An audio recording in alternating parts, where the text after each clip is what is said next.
Welcome to the Boldest You podcast. I'm your host, Carrie, and I'm thrilled to bring you real conversations with bold women and men. In this podcast, we dive deep into their stories, exploring what drives their courage, shapes their vision, and fuels their desire to leave a lasting impact. These are honest, vulnerable, and inspiring moments that celebrate what it means to be bold. Let's discover their legacies together. I'd like to introduce you to our bold man of the hour, Robert Sabori. Robert is currently an employee experience specialist at Eide Bailly based out of Phoenix. He graduated from Northern Arizona University with a degree in hospitality administration. He was born and raised in Arizona, but has lived in California, Florida, and Colorado. Today, Robert and I talk about his vast experience in hospitality and human resources and what changing his career looked like. I'm so excited to welcome Robert to the podcast. Let's get into it. Hi, Robert. Welcome to the Boldest You podcast. I'm so excited to chat with you today. Carrie, hello. I'm excited. Thank you for inviting me. You are so welcome. I know we're going to have such a fun conversation. To jump right in, can you share a time that you've had to be bold? Yes. So the big one that comes to mind is when I had a career change. So that I used to be in hospitality. I was in hospitality for a long while. Worked in Orlando. I actually worked over at Disney World. I was a resort manager. And it was right around the time of COVID. So obviously the world was in a very weird state at that point, right? And I knew that there was a there was just a point where I needed to make a switch for myself. I really wanted to be there for my people. I had always been in a service oriented role my entire career. So making the switch into a position in which I could help the people who work for the company that we're at was the biggest goal for me. So I had to make a decision. I had to leave hospitality, and there was a very little opportunity at that point because obviously during COVID, the job market was crazy. People were being furloughed. People were being laid off. It was, you didn't want to switch careers if you had one, right? Mhm. And there was a position that opened up I was at the Walt Disney Company, and there was a position in human resources for a frontline associate role. Now, mind you, I was in a management position in resorts for a good long while. And so naturally going into a frontline position, it was a significant pay cut, but I knew that this was the career change that I wanted to make. I didn't have the exact experience in human resources. Yes, I had a lot of transferable skills, but I knew I needed to make a big change for myself. But it came with a significant pay cut. I think if I had to like put it into dollars and whatnot, it was something like $10, $12 difference per hour. So I was really Wow. cutting back at that point. But it was truly just the value of the experience that I would gain. I knew that if I absolutely applied myself into this change and dedicated everything I had, it would work out in my favor. And so I took the opportunity and I went to that role, and I was in it for about 9 months, and I had a great time. And let me tell you, I was able to apply all of my hospitality skills into it while learning a whole new skill set as well. But I really, really enjoyed it. And from that point, I was able to get an opportunity at a startup company, and I got to join their talent acquisition team. And honestly, if it wasn't for the experience that I gained from making that switch into HR, I wouldn't have had the opportunity. Like hands down, I knew I wouldn't have been able to get that. So I'm grateful. I took a bet on me, right? I had to take a risk. I had to be bold, and yeah, it worked out. It was a very scary time, right? A lot of things had to line up in a certain way. I had to be very mindful with the decisions that I was making. But it worked out, and obviously that leads me to now here at Eide Bailly, being here 2 years. I have had a career change even within Eide Bailly. I started off on the talent acquisition side of things, and now I'm in employee experience. So it's been incredible. So I've been really, really proud of myself for that decision that I made. Yeah, what a story. There's so many moments that you're just sharing that bold is, yeah, truly the word that comes to my mind. And and it's also funny to look back at, right? Now you're in employee experience, which it's not necessarily hospitality, but there's probably a lot of things that are Yeah. similar. Hmm. So it's like that full circle moment of you left that career, you gained all this other experience, and now you're back in a role where you're probably using a combination of all of those skills. And there's so many things that we could dive into from what you just shared, but let's go back to working at Disney and talking about that. And Hmm. when you think about working in hospitality, I think, truthfully, I think hospitality is a space that can sometimes get a negative rap. Like it isn't something that people always think about. And in the time that you've shared at your time with Disney, if we're thinking about Disney, we're thinking about going to the parks. We're thinking about riding the rides and eating the Hmm. foods, and forget that there's this whole other side to how we have a good time at those events. And it's from people like you who are working in that hospitality space. So what originally drew you? I know you went to school for hospitality administration. What Hmm. drew you into that field originally?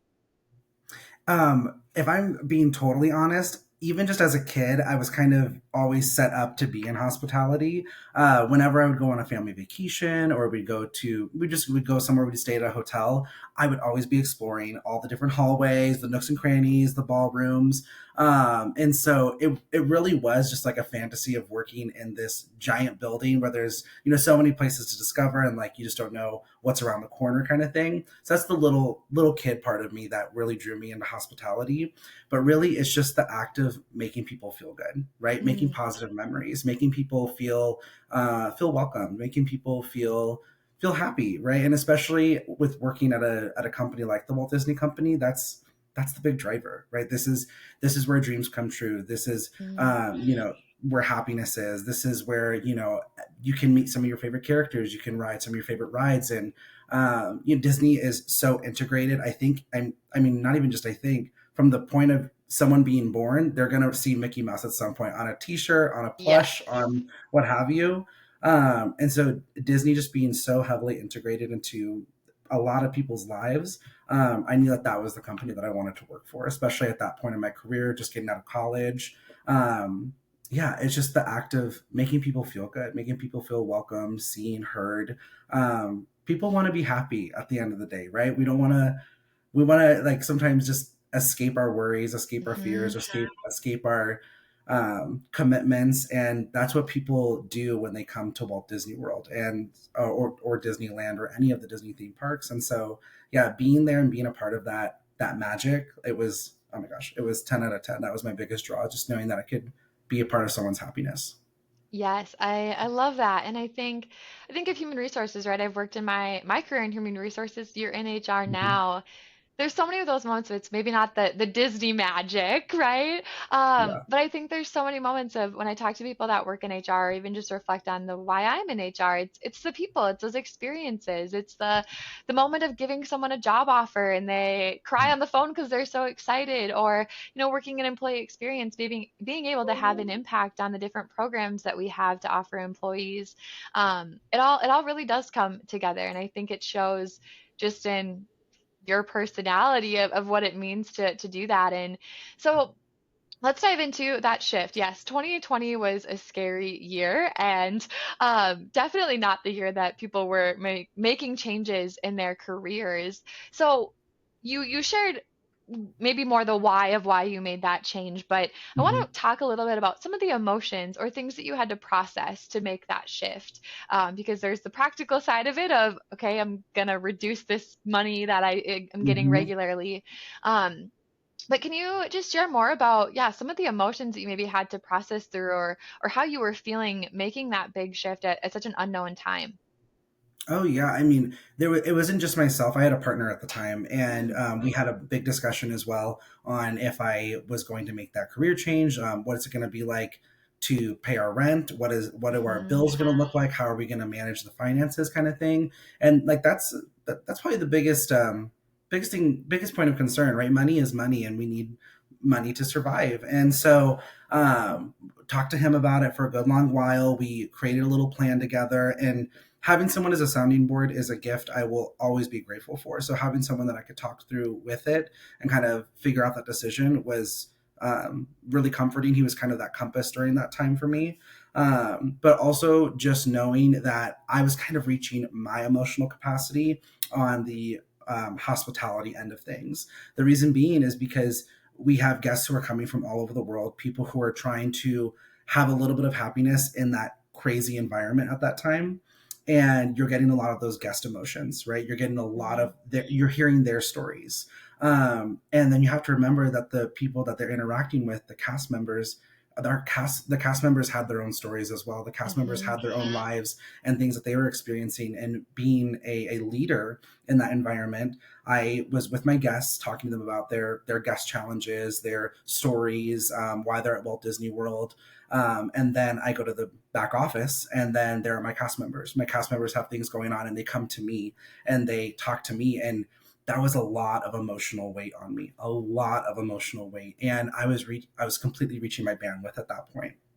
And that's when I had to really make a decision that not only would benefit my career, but would put me in a better place mentally. I had to put me first, right? Like ultimately, every decision I made was to put me first, and it's okay to do that. And I had to remember that it's okay to do that, because a majority of my career, I put everyone else above me all the time. It was my passion, it was my choice, it was my dedication to do so. But at that point, I had to recognize what I needed, and so it was a lot. And as soon as I made that transition, I could feel that emotional change in me. That the happiness started coming back a little bit more. I started recognizing my needs more. I started taking care of myself more.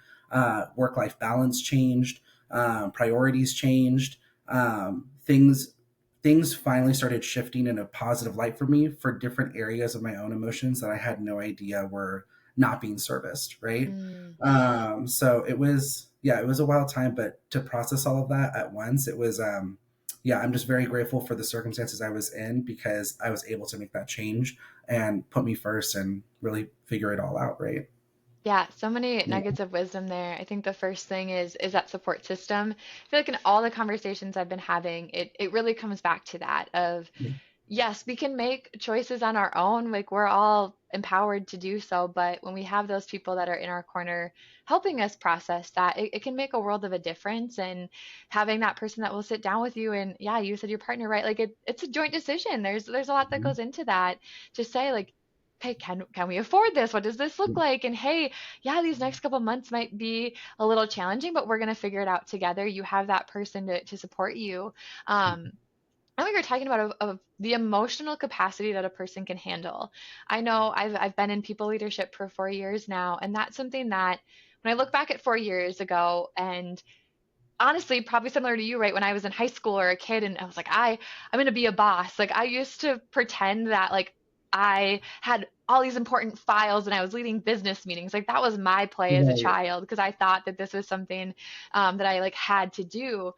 But when you're a kid, or even when I before I became a manager, yeah, you don't necessarily realize that if you are someone who maybe leads more from your heart, that you're also taking on emotions of people around you, and you Mhm. care so deeply about those people that at the end of the day, like you want to be that support system for them, and that can come with a lot of challenges. And that time of the year, right, 2020 was a year of emotions. Like everyone Yeah. had emotions, and emotions that we couldn't necessarily solve because we didn't have answers. There was so Mhm. much unknowns. And so being in a role where you're getting that from the outside of trying to make those special moments for people and make that magic, and hearing their stories and experiences and experiencing that with your own team, I can imagine puts you at a really hard spot. And so just commend you for putting yourself first and recognizing that, because I think that's the other side of it is so many moments we are maybe not feeling like ourselves, but we don't know why. Of oh, Mhm. it's just work is busy, right? That's the phrase we all use over and over again of work is just busy, or 2020 was a hard year. Mhm. And never maybe take the extra step to really figure out why are we feeling that way, and what's causing it. And so just the emotional intelligence to be able to recognize like I'm spent here, and I for my own health need to do something different and get that magic back inside of me. And how Mhm. amazing that you were able to do that at the same company that you were at, and For not sure. have to completely start fresh, but to do it in a space where you're familiar, and with people that you can always they're always a phone call away, right, of those coworkers. And so as you transitioned onto a new team, I think starting a new job is always scary, and on Mhm. truly I think is one of the boldest things you can do, because you're walking into unknowns, even if it's at the same Yeah. company.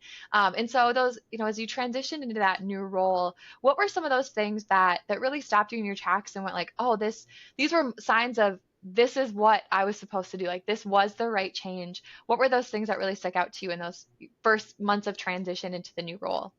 Oh, yeah. So when I was in hospitality, the big wins were resolving my guest issues, right? Because guests would come to me, they would need to speak to a manager, and they're not speaking. 9 times out of 10, they're not speaking to a manager for a good thing. There's something that Right. happened, and they need it to be resolved. And of course, the goal is to get them into a good place, right? Make sure it's a good thing.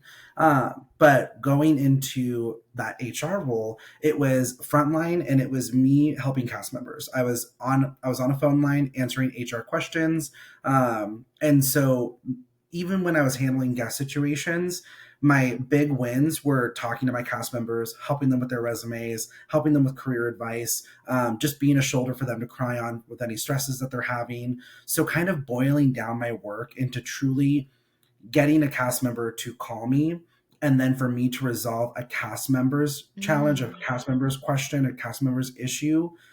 Oh my gosh, it was the best feeling, because knowing that I'm helping someone who is trying to figure something out, whether it's with, payroll and employee policy, also career navigation through the job postings and job sites. But that was probably like the biggest win for me, was actually knowing that the work I'm doing is impacting someone's well-being. It's one Mm. thing to impact someone's vacation and their positive memories, right? I really was the work I was doing was impacting someone's well-being, and that was so cool. That was the best part of my day, was answering those phone calls, answering those emails, and it was filling my cup with that guest service kind of need that I love to do and love to put out there, but knowing that I'm making an impact on someone's life, that was really neat. That was really, really neat. And it's not to make it sound dramatic or anything, but they're calling you for a reason, right? They're calling Mhm. you for help. They're seeking help, and knowing that I can provide that help and that I'm actually resolving something for them. So cool. That is exactly the way that I describe when people ask, like, what draws you to human resources? I say, I Yeah. want to solve people problems, not number problems. I'm not a number person, Mhm. but I can be the person that someone calls and says, yeah, let me walk you through this. Let me help you. Let me get Yeah. you the resource. Let me find the document that you need. Or let me, yeah, with your resume. I love helping people with their resumes. Of I can Right. take those skills, and so it sounds like you're really driven by helping people, and you got to do that in both roles. But like you said, being able to shift that into a role that was a better fit for you at the time, Mhm. and still be able to fill that bucket of I'm a resource. I'm here to make someone's Yeah. day in a way. And I think so many people have this negative connotation of HR too, right? We talk about hospitality, and HR Right. tends to always get the office reference of the Tobys, and but I think when we can explain HR in that way, of we're that person that people get to call, and Yeah. we're the person that gets to walk someone through a situation or to help them. And it can be something, if it's a hard life situation, or the fun stuff, right? The jobs, the getting them into our company and bringing them into that joy. That's the win of HR, I think, for me, is those Yeah. people and the connection. And when we're driven by people, it can really make our work purposeful, and give us just a passion for it. And I can really see that through you. And you said from there, then you went to a startup. And so Disney World versus startup seems like it's kind of two ends of a spectrum. Very different environments. Very different environments. Point blank, period. Very different environments. So going to the startup company, it was fully remote, and we had a global team. Mm. So I got to join the talent acquisition team, and that world was so different than what I had experienced. Yes, I was able to apply my hospitality skills, most importantly, the new HR skills that I had built up, and being a resource and just being someone who can, yeah, just do things quickly, do things efficiently, and do things with intention. But we had a global team based in Australia. Before my time ended there, we started hiring in the Philippines. We had people all across the continental U.S., Hawaii, even. And so all these different time zones, and managing the setup of the interviews, getting people connected, reviewing resumes. It was definitely a different environment. Work life balance was something that I never knew I never knew I really, really needed. Yeah. Because yes, there was balance in that HR role that I had prior to the startup, but this was true flexibility. Mm. I Because we had people across multiple different time zones, I had the ability to either work my 8 hours locally, or I could flex that time into 3 hours in the morning, take care of X, Y, and Z tasks, knowing I have free time a little bit later and kind of choosing to do it on my own, go back online a few hours afterwards, fix those things, get in contact. Oh, people from Australia are online, get in contact with them, and just being a flexible resource. And it was encouraged. And so that was, yeah, that was really cool. Now, of course, there comes the other big change, which any kind of startup, this is just known within that world. Any kind of startup comes with pros and cons. The pros Hmm. is the flexibility, the adventure, the new horizons kind of environment, but then there's also the potential of a reduction in workforce, or does the startup actually be successful? And sometimes that reduction in workforce happens so that way the that company can be successful. Hmm. And that's what happened to me. So I was there. I had just moved to Denver, Colorado, and I chose to move there just by personal choice. I wanted a change of environment. I had been in Florida for almost 7 years at that point, and so I wanted to be somewhere a little bit colder. But I was in Colorado for, gosh, maybe 3 months, and then we got an email. A lot of people from that company got an email, and man, oh man, was that another big point of change. And yeah, I got the notification and told that I was going to be one of the people who were laid off, and it was scary, right? It Yeah. was scary. It was a lot of emotions, a lot to gather, but yeah, I had to just process it. And I remember talking to my boss, like one of those final conversations, and she talked about um, how she just felt so terrible. She had no idea this was happening. And even, this may be a little too much insight here, but even when I was having that official goodbye call with the CEO and the chief people officer, their emotions were there. They didn't want this Mm. to happen. I felt a human connection. And in a moment like that, even though it's a lot to handle and even though it was not a fun situation, knowing that they're having that same sentiment, feeling what they're feeling, was a really big need for myself, was knowing that they are so sorry that they felt it. So that was Yeah, hard. it's when you talk about bold moments, it's easy to think about the bold moments of the moving to a new Yeah. state, right? Taking a new job, and I think of those people that had to make that decision, and Hmm. that was an unfortunate bold Yeah. choice, right? They were probably backed into a corner and didn't have the choice, and Hmm. I think there's a lot of ways that people can handle those situations, and so the fact that they were able to handle it in a way that made you feel seen, even if it was the most unfortunate situation, Yeah. I think can really leave a better taste in your mouth leaving that Hmm. environment, versus them just sending the email and being done with it, right? There's Yeah. I think the emotions tied to it. And going from Florida to Colorado, that's a big shift. Not Oh many yeah. people, I don't hear people say, oh, I wanted something colder, especially being up in Minnesota. People are usually like, Right. I want warmer. Um, and so, as you moved communities, even when you got to like the Denver space, of course, you're working with a new job Hmm. when you moved, but how did you integrate? And I know now you're back in Arizona. In Phoenix. So, Yep. as you've moved to different spaces, clearly people are a big part of your life and just the stories that you've shared. So, how, when you move to a new place, do you find that community again? And I know we were just talking recently offline, of course, Yeah. about your connections with your friends and how important that is. So I'm just curious. I think that's something as people move or even just in different phases of life, I think community can be really hard to find. So what does that look like for you when you're in a new space? Yeah, absolutely. I can speak to actually this most recent move back to Phoenix, right? So I've been here, it's been almost 2 years since I had moved back. But I realized that I wanted to build a bigger community for myself. Yes, I had my lifelong friends who have always been here. But sometimes those circles don't run in together. And I wanted a group where it's like, oh, it's okay, these are my people, this is my tribe kind of thing, right?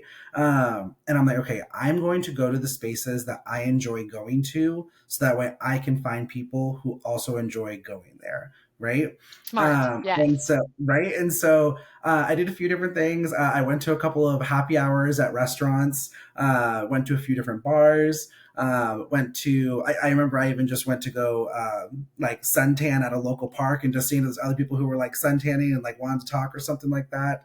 It sounds all silly, but just looking for people who are enjoying those spaces and enjoying those places. As and yeah, I remember I was at this one bar, and I saw these group of guys in a corner, and they were just talking, and it was pretty slow. And I was like, okay, Robert, just go up there and introduce yourself.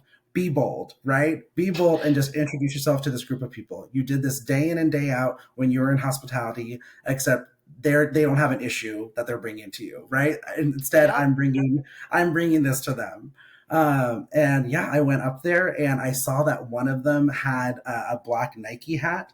I was wearing a black Nike hat, and I said, "Oh, hey, great hat! Like, look at us, we're hat twins." I'm like, "What did you just say? What just came out of your mouth? Hat twins?" And I got a little bit of a chuckle, and I was like, "Okay, I'm in, right? I'm Yep. in at that point." Introduced myself, just started talking to them, and exchanged numbers with all of them. And they said, "Yeah, like, we'll let you know, like, next time we go out and about." I'm like, "Okay, perfect." And I didn't hear from them for like a week. And I was like, "Oh, dang. Okay. Well, obviously they do not want to communicate me." But I'm like, "No, Robert, continue to be bold. You have their number as well. You reach out." And so I did. A week later, I reached out. They said, "Hey, you know what? We're actually going out in about an hour if you want to join." So you better believe I got changed, got ready, got in my car, and headed out. I was like, I'm going to make friends today. I am absolutely going to make friends today. And I have hung out with them probably 3 or 4 times a week for the past year and a half now. They have quickly become my best friends, and I am so grateful for taking a chance not only on myself but on them. And Yeah. yeah, just being bold in the moment. Go up to people, talk to people. And I know not everyone can do that. I know everyone has different social anxieties when it comes to that. But once again, it kind of takes me back to that moment of when I had that career change. Take a chance on yourself, right? Take Hmm. a chance on yourself. Be bold a little bit. Try it. The worst thing that they can do is that they don't want to talk to you, and you just walk away, right? On to Yes. the next one.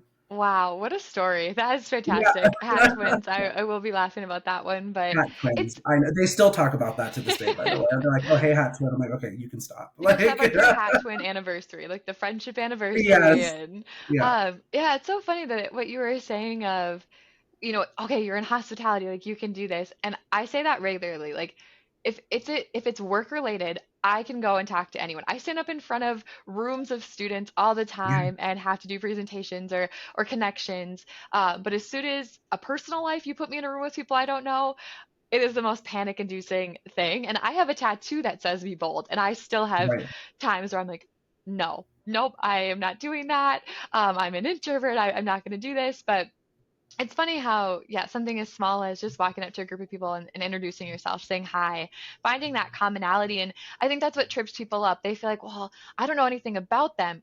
It was as simple as you both had a Nike hat on, very that, right? And yeah, like you said, the worst thing that's going to happen is they're going to be like, you know what, this isn't it. They're going to move on. And yeah, okay, so you maybe lost out on like a 10-minute awkward conversation. right, At the end of the day, 10 minutes is a very small portion of our 24 hours in a day. hmm, We can all survive that. Um, and I agree, the social anxiety is like, yes, I can relate to that. So everyone has their own comfortability level. But I loved what you said about putting yourself in spaces of things that you like, because I think that's hmm, the other thing is when we're trying to figure out how we build community, there's well, I should do this, I should be in this place, or this is what people do, so that's what I have to do. But I I think identifying things that you enjoy. So yeah, if it's you like to spend time at parks on a Saturday, go to the park on a Saturday and see who you can strike up a conversation with. Or if you enjoy happy hours, as I also do, go to one and right, see who is there that you can intermingle with. Or, if you're a reader, go to the library, go stroll around. yeah, You're probably going to find a good book while you're doing it, and you might make a friend at the same time. And I think, too, in that it's when we're out of college and we're not in those settings or even high school, right, where you have these people that are surrounding you that probably mhm, just have built in commonalities with you, putting ourselves in spaces that we can find ways to build those commonalities yeah, is just going to set us up for success.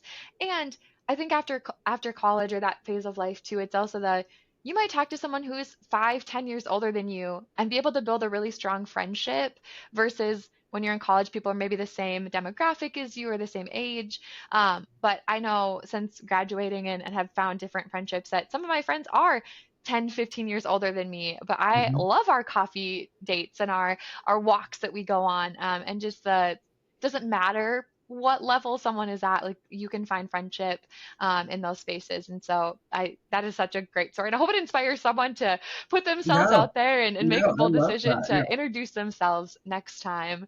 Um, that they do that. So, wow, that was great. And I think going on kind of that same train, right? So now you're in Phoenix, you're moving on to it, you're at Mhm. Eide Bailly now, you're not with that startup company you're working in. I know you said you started in talent acquisition, now you're in Mhm. employee experience. So walk us through that even, because I know obviously you and I met through Bailey, Yeah, and I know you transitioned into employee experience kind of not right away, but it was yeah. relatively soon after, and I know that there was an opportunity on the team. So what were the things that when the employee experience opportunity came up made you go, I think I need to explore that. I think that might be a yes for me. Yeah, no, absolutely. I will be honest with you. At first, when I saw that role get shared within our communications and whatnot, and our internal chats and what have you, I didn't put my name in the ring right away, Mm, because I was still new to the firm and still wanting to uh, be loyal to the position that I was in. Anything that I do, I'm dedicated towards. I'm in it all the way. And gosh, I want to say even at that point, I was only 8 9 months into being here. But it was actually one of the recruiters that I had supported on the talent acquisition team. She came up to me. Well, she messaged me virtually, came up to me, and so she approached me about it, and she was talking about how she feels that I would be such a good fit for it, and having a push from the outside and knowing that she was being bold with me and taking a chance. I was like, okay, wow, Robert, like this has been brought up to you. And then after her, I had the conversation with one of my bosses, Kelly. And so spoke to Kelly, and she's like, yeah, like do it, like apply for it, like we mm, support you. And even when I joined the firm, I remember in that first HR meeting, there was a conversation about people's anniversaries and oh my gosh, I remember when you were in this role in HR and this role in HR. I'm like, wow, people have really bounced around amongst the team in different areas and functions of HR. And I'm like, I never heard that kind of freelance movement, because the previous environments I'd been in with different companies, you would kind of, in all essence, stay in your lane, right? You would stay mhm, in the niche that you're in. But here, knowing that there was actual movement, and now I'm being approached about that movement, I was like, wow, they are really fulfilling this statement that they're making. And there wasn't even a statement being made, but just the simple fact that we want you to grow here. We want you to have opportunities. We want you to yeah, just be a part of the team. And so yeah, that was a big moment where I needed to be like, okay, I've not been in this role for more than a year, which is at the very least what I like to do when I join a new company, a new firm, what have you. Be in this role at least for a year before I explore other opportunities within it. But knowing that someone was approaching me, and then I had those conversations with other people and they supported it, I was mhm. like, okay, Robert, be bold, right? Be bold, take a chance on yourself again, right? Bet on you. Yeah. And I had my interviews, and I got to learn about what this role entails. And even during those interviews, it was so beautifully transparent as to what the evolution of my position would be, and that you're going to be hired into one thing, but no, a year and a half, 2 years, 3 years from now, it could be completely different. And seeing how that has been changing and shifting, and the type of work is evolving, and like what the goal of that work is going to be, that's just been really cool, knowing that I'm in this environment where everything has been so upfront to me, and there's no catches. It's like we're Yeah. telling you how it is, and knowing that this is instilled in the people around me, it makes me want to put that energy out even more. I want to keep up what we are doing and what we're putting out there. So it's been really awesome making that transition, because I have the support. I, you know, had to believe in myself. I had to take the chance. Everything was very transparent along the path, and that literally leads us to right now into this conversation, right? Yeah. So it's been really fun. Oh, that's so cool. And you're so right. I think when I joined the team, I mean, I've been at Eide Bailly for, I think I'm coming up on 8 years, and I have probably had five different job titles in my time, if Right. not more. Um, I think it is a true testament to the leaders that we work with and just the people that surround us that, yeah, like they want us to do well. They want us to be inspired and find work that brings us that joy. And it's also so cool that that person reached out to you, right? That was someone that you worked with. They were Yeah. potentially going to lose a teammate Right. and said, "Hey, I recognize these skills in you. I think you'd be great." And how many times, right, that someone might do that for us and we're so closed off to receiving that we don't bet on ourselves and we go, Yeah. well, thank you, I just don't know if now's the right time, or I don't know, like I need to put this time in here. And those are all the moments that I think about, well, what if you wouldn't have said yes, right? And you Hmm. weren't in this role now, which you seem to be a fantastic fit for. And you and I have gotten weirdly have probably worked together more now that you're Right. not on the talent acquisition team than when you were on the talent acquisition team. And just all those little moments that lead to where you're at. There's clearly a path. And it's so fun to hear people's stories of how they get to where they are. And again, looking back on your entire career, all the skills that you were building up have led you to the role that you're in and being able to apply those things. And even just when we were in person together a couple months ago, like I know that was something you and I had chatted about, was how hospitality it's yes, it was a career path for you, but it's also just who you are. It's Yeah. built into you and how you show up for people, whether it's someone at work or your personal life. Um, and I remember the concept of, what was it called again? Was it like the one moment, or there was something I remember you talking about of these things that you do that like you bring out in people, or the small moments Oh, like, yeah, that memorable moments and golden nuggets. golden Yeah. nuggets, memorable moments. Yeah. So Yeah. talk a little bit about that concept, because I remember hearing you talk about that and just being like, wow, if the whole world could recognize that in someone, like we would all probably be 50% happier in our day. So I'd love to Oh, just chat a little bit yeah. about that concept. Absolutely. So I can't take credit for the term golden nuggets. I remember I was in a hospitality seminar when I was working at the Walt Disney Company, and they talked about those golden nuggets, but from the guest point of view, right? So the simple structure of it is that you are having a conversation with someone. You hear a little nuance about their life, or you're paying attention to something that they're wearing. Are they representing a school on their shirt? Are they wearing a bracelet that means something? Anything that you can make a connection with is a little golden nugget, and you can build a connection off of that. And we're people want to feel seen, people want to feel heard, people want to feel special, right, at the Hmm. end of the day. And I tell you what, Carrie, it feels good to make people feel special, and it's easy. It's so easy. Just go up to someone and like I said, pay attention to some of those things. Remember something out of a conversation that you had with them, and just bring it back up or relate it back to yourself, because you can talk about it like, oh, okay, you went to that university, that's so cool. Well, it's like, well, what if you had a family member that went to that university, and you could bring that up into the conversation, or like, oh, that's one of the schools you applied to. Simple as that. One of my favorite things, obviously, I love to talk, and I love to talk about most random things and off the cuff.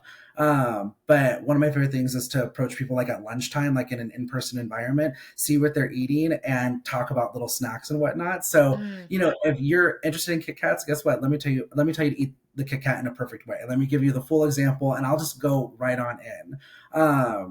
And it's, yeah, we're just building a connection, building things off of those little golden nuggets that connect to that person. It doesn't have to be big. It can be small. It can be nuanced. It could be, whatever you want it to be. But just taking a moment that you can use to make someone feel special. And also, the goal of it is to make yourself at comfort as well, right? You want to mm. feel good in that conversation. You want to have something to talk to, new coworker, first date, what have you, any kind of environment you could really apply that into.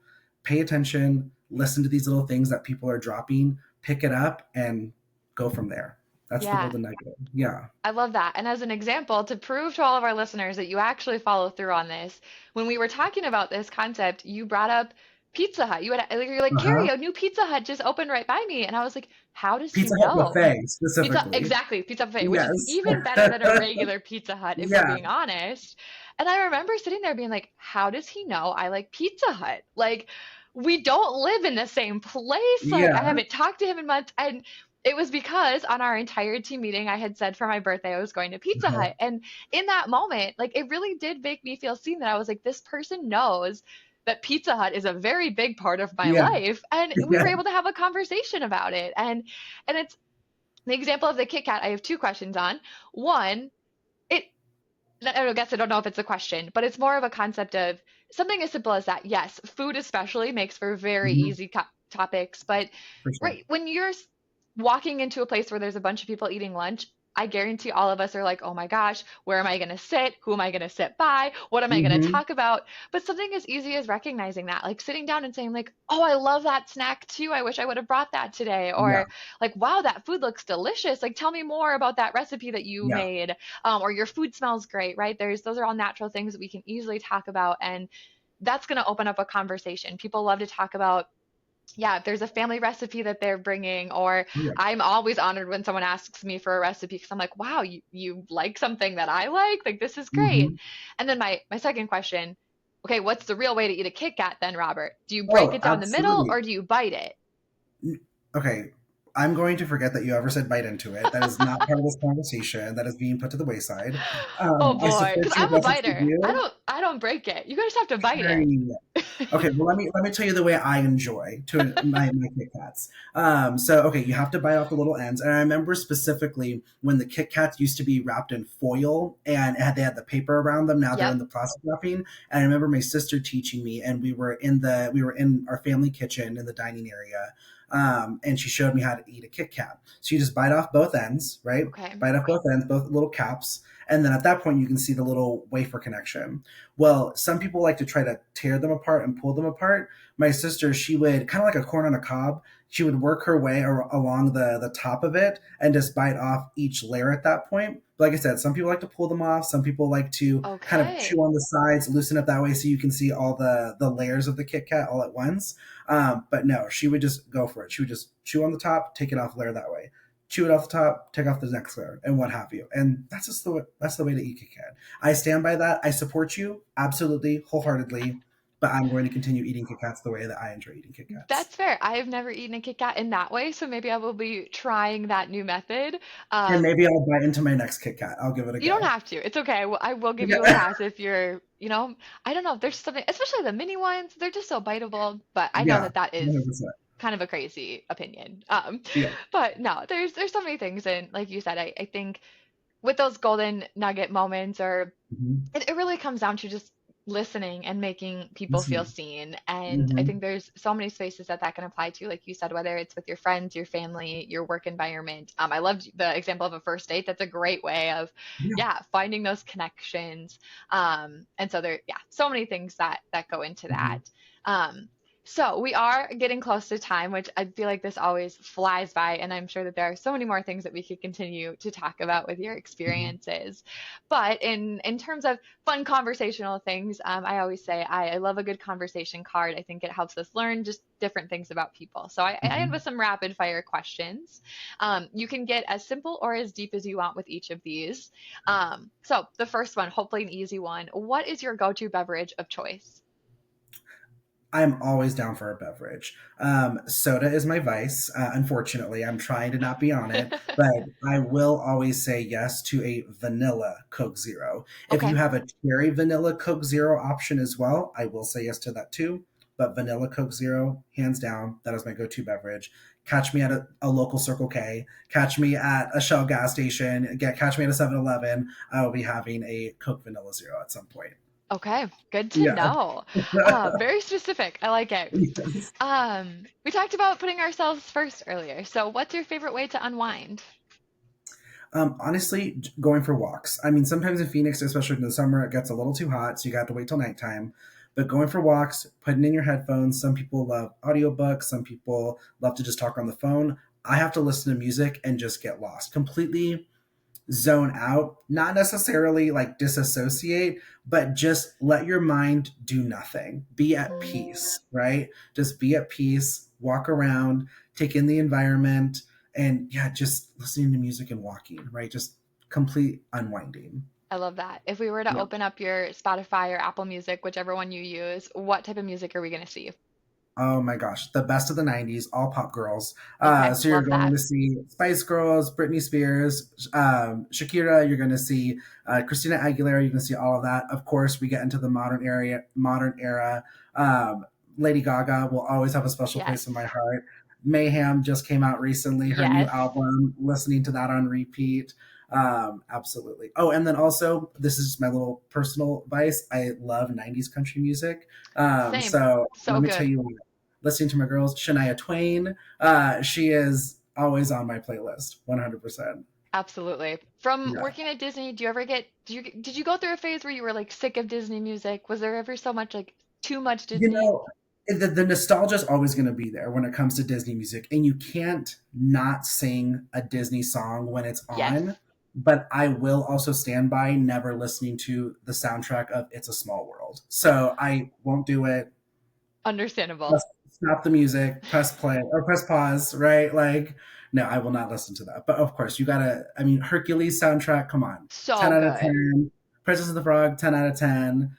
Great music in all those movies. So yeah, I do listen to them every once in a while still. Have you listened to like the Disney Goes Punk albums? Those are a big hit Oh, in our no, house. I haven't. I'll have to send you some. Yeah, Yeah, it's like all the Disney classics, but like as if it's like punk music or like rock music or heavy metal.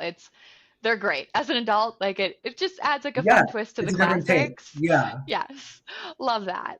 If I ever come to Phoenix, we will have to go on a walk together because I also And we'll enjoy go to walks. the Pizza Hut buffet afterwards. That sounds like my ideal day, It's an honestly. itinerary. I'm writing it down right now. Awesome. Okay, so I always like to express gratitude. So what's something that you're grateful for today? Yeah. Um, I'm grateful for my home. I've moved around a lot over the past decade, and I actually just bought my home here in Phoenix this past May. And so, just having this space, being in my little office nook area, like I'm very grateful for it. Like this is mine. Like this is it. I have nothing on the walls. I have a lot of decorating to do, but those are my walls. You know, I'm grateful for Yes. the space that I get to be in and that I get to call my home. It's a very cool feeling, and I never thought this would happen. So I feel very grateful for it. I love that. Yeah, something to call Yeah. your own and decorating can take a while. So I understand. Mm-hmm. I relate. We moved into our house about a year ago and we have still a pile of things of eventually that'll get put on a wall someplace, You'll but get to it it. takes time. Yeah. Okay, last rapid fire question. If you could eavesdrop on your friends talking about you, what would you want to hear them saying? That's a two-way street for me. It's what would I want to hear them say and what do I know that they're saying. So what do I want them what would I want to hear them say? I would want to hear them say, um, gosh, I would love to hear what kind of impact I make on their lives, right? Like I talk about my professional aspect and thinking about what I did for my guests and for my cast members, my employees, my peers. But you know, sometimes you don't always express that with your friends, kind of thing. Like you sometimes keep your emotions a little bit more. You Yeah. can either let them all out or leave them a little locked up. But I would just want to know what it is that I could do more for them as, right? What could I do less on? What could I how can I just be there for them more, and what can I just do better for them overall? What they're realistically talking about is how I won't stop giving them unsolicited advice and giving them my opinion on everything. But that is an opportunity for me. I just want the best for my friends, and I just always want to share my thoughts and notions on what's going on in their lives, just as I want them to share it with me too. In a roundabout way, that's the same I thing, don't know. right? Your I think advice is so. having an impact and making a Yeah. difference on their life. So it's the same thing in the grand scheme Yes. of things. Yeah. Awesome. Well, as we wrap today, I always love to ask the question, what kind of legacy do you want to leave behind? Yeah. You know, something with my career journey, something that I kind of alluded to this entire time, but it's just being authentically yourself, right? I want to leave the legacy of be you, Just be you. I want to get to know you. I want to get to know you, Carrie, right? Like I want to get to know Mhm. each and every one of us. We're in a lot of different environments where we do put on a front, a show, a character, what have you, but it's okay to be you. I want to get to know you. This is one life that we have, right? Live it authentically, live it, live it the way you want to live it, right? Live it up. This is it. Certain circumstances are harder than others, right? And you have to be mindful of that. Some decisions are easier to make for some than other people, but anything you can do to just authentically be yourself, do it Mhm. wholeheartedly. Yeah, be yourself. I think that comes through in everything that you've shared today. Those moments you put yourself first Mhm. and made those really bold choices. So, Mhm. Robert, wow, this was such a good conversation today. Thank you for being here and thank you for sharing all your story. I know so many people are gonna in they're really gonna relate to pieces and hopefully they take away and hopefully they find those golden nugget moments too. Yeah, So thanks to all of our listeners for tuning in. You can find us on Instagram at the boldest you pod. And please share with your friends if there was something that stuck with you. Otherwise, be bold. We'll see you next time on the Boldest You podcast. Thanks again, Robert. thank you.